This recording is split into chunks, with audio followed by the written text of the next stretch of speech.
ನನ್ನ ಹೆಸರು ಹಂಸಶ್ರೀ. ನಾನು 10ನೇ ತರಗತಿಯಲ್ಲಿ ವ್ಯಾಸಂಗ ಮಾಡುತ್ತಿದ್ದೇನೆ GHS ಗಡ್ರಳ್ಳಿ.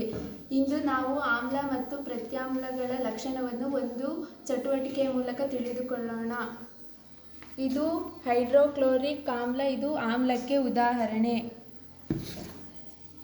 ಇದು ಸೋಡಿಯಂ ಹೈಡ್ರಾಕ್ಸೈಡ್ ಪ್ರತ್ಯಾಮ್ಲಕ್ಕೆ ಉದಾಹರಣೆ. ಇವೆರಡನ್ನು ಒಂದು ವಾಚ್ ಗ್ಲಾಸ್ ಮೇಲೆ ತೆಗೆದುಕೊಂಡಿದ್ದೇನೆ. ಇದು ನೀಲಿ ಲಿಟ್ಮಸ್ ಕಾಗದವನ್ನು ಆಮ್ಲಕ್ಕೆ ಅದ್ದಿದಾಗ ಕೆಂಪು ಬಣ್ಣಕ್ಕೆ ತಿರುಗುತ್ತದೆ. ಇದು ಆಮ್ಲದ ಒಂದು ಲಕ್ಷಣ.